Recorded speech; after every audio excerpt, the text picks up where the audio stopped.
Okay, this is my log antenna, loop on ground, version 2. This is the side of the house, the south side. And there's the front of the house, little house. There's a front yard looking out on the street. So what I have here, I could show you. Kind of a mess, excuse the mess. I have a 75 ohm coax going to past my little lean-to into my messy backyard. I need to clean this up. Loops around. This is work in progress. Got a conduit coming in the back of the ham shack right here. So anyway, 75 ohm flooded cable TV wire, courtesy of another local ham. Okay, and there. And last night I had a diamond laid out. Seemed to be okay until I was talking to some of the folks in Southern California. I seem to have gotten a lot more attenuation than I did from say some of the hams I was talking to at 75 meters last night, like Carson City. So I reoriented, but I reread the article again probably the 11th time, and they say that it doesn't have to be a perfect square. They only suggested that because it's easier to do. I said it could be a circle, a rectangle. I think the inference is that it should be symmetric. So symmetry is somewhat important. A circle seemed really attractive because then I didn't have to measure anything out. So I had to pull everything up here this morning because I cut the grass. Maybe you can notice, maybe you can't. And there's the box. Saw that last night. You see those pictures on my QRZ page. So I had these stakes, and the wires actually looped through the stakes. I don't know if I should have did that, but there's one that just wrapped around. So what I just did here is I just kind of oriented in kind of a circle type affair, because the way the house is situated, I'm at a T at a stop sign.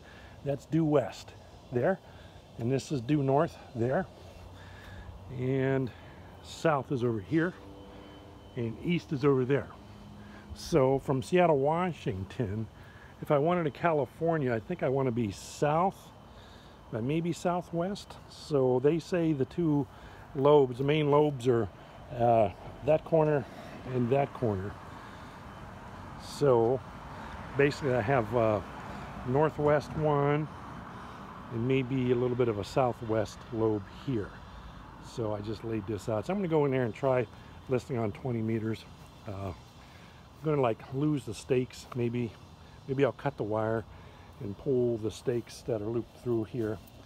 Some of these actually, these are really nice tent stakes I got at Home Depot, but they have holes through them. They make for nice handles to pull the wire around, but for preliminary purposes, I don't know that it needs to be underground. This is 14 gauge stranded THHN, and for testing purposes, it's easy enough just to lay on the ground. So there should be 60 feet here. I guess I could have measured that exactly, but there's my loop. So, and when I want to roll it up, I just pull the wire, coil it up here, either throw it back in a lean-to in the shit or my little lean-to garden storage area, or just leave it coiled up in the weeds here in the flower bark here. So that wire is pretty stiff. It's that flooded stuff.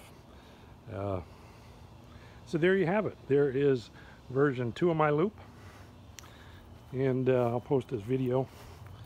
The wire I used actually had a solder joint in there, so I taped that up with silicone tape last night. Actually, me and Chuck, the ham who was helping me, so I did kind of a lazy circle. I'll go reread the article. But here, I don't know if you can see it, I do have a 40 meter dipole up here. It stops right there from there to the ballon up there, 30 feet maybe on the top of that chimney.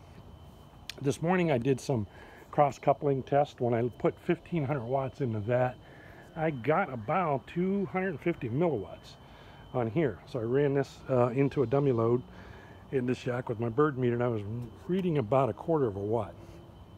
That's I think a lot of power, so I got to be careful. It didn't seem to happen on 80 meters, which is way back there. 20 meters I think is too short. No, actually my 40 meter goes all the way out there. So there was some cross coupling I have to be concerned with, but that's kind of a secondary issue. So anyway, video's coming up on 5 minutes, and see you guys later.